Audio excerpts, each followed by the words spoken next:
एक गांव में एक छोटा सा बच्चा था। उसके पिता तो थे लेकिन माँ की मृत्यु हो गई थी। पिता सारा दिन काम करता और अपने बेटे को पाल पोस कर बड़ा करता है। वह सारे सुख अपने बेटे को देता है जो एक माँ दे सकती थी। उस पिता ने कभी कुछ नहीं मांगा, सिर्फ इतना ही मांगा कि मेरे बेटे को कोई परेशानी ना हो। दिन बीतते गए, बेटा पढ़ लिख कर अच्छा जॉब भी करने लगता है और वह शहर में रहने लगता है। कुछ दिन बाद वह अपने पिता से मिलने आता है और कहता है, पापा मुझे कुछ पैसों की ज़रूरत है। मैं चाहता हूँ कि शहर में ही ज़मीन लेकर अपना घर बना लूँ। पिता इस बात को सुनकर बहुत खुश होते हैं। सोचते हैं कि मेरा बेटा एक ना एक दिन नाम करेगा। जिंदगी भर की बचाई हुई पूंजी को निकाल कर अपने बेटे को दे देते हैं।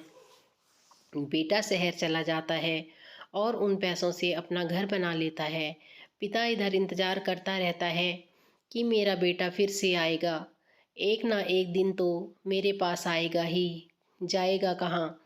उसके पास अब कोई नहीं जाता था, क्योंकि ना ही उस पिता के पास पैसे थे और ना ही रहने का जगह था।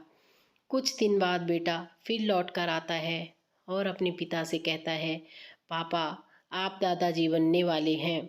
पिता को बहुत खुशी होती है। इस बात को सुनकर वह कहते हैं, तू मुझे मेरी बहू और पोता से कब मिलाएगा? बेटा कहता है, बस पापा थोड़े दिन और।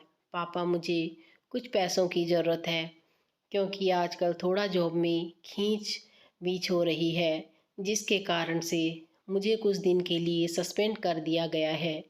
पिता के पास कुछ नहीं रहता है देने के लिए, लेकिन फिर भी कहता है, अच्छा बेटा तू रुक, अभी आया कुछ पैसों का बंदोबस्त करके।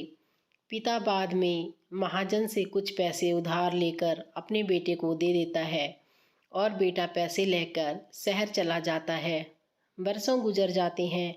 पिता सोचते हैं कि मैं तो अब दादाजी बन गया हूँगा। मेरा बेटा पता नहीं मेरे नाती को लेकर कब आएगा। फिर सोचने लगते हैं, समय नहीं मिलता होगा, इसलिए मेरा बेटा अभी तक आया नहीं, वरना आया ज़रूर होता।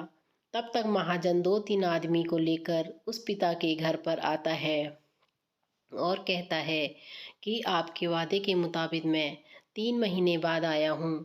आपने पैसे ले जाने। पिता कहते हैं, मेरे पास पैसे नहीं हैं देने के लिए। महाजन कहता है, जब पैसे नहीं थे तो आपने मुझसे उधार क्यों लिया? तभी पिता कहते हैं, ठीक है रुको, मैं तुम्हारे लिए पैसों का बंदोबस्त करके आता हूँ। और वहाँ के नज़दीकी अस्पताल में चले जाते हैं। वहाँ जाकर अपना ब्लड डोनेट करते हैं और अपनी एक किडनी बेच देते हैं और उस महाजन का कर्ज छुटा कर देते हैं। किडनी बेचने के बाद उनकी स्थिति और भी खराब हो जाती है और वह उस राह में जी रहे होते हैं कि मेरा बेटा एक दिन आएगा ज़रूर। इस आस में जीते जीते एक दिन पिता की मृत्यु हो जाती है, परंतु बेटे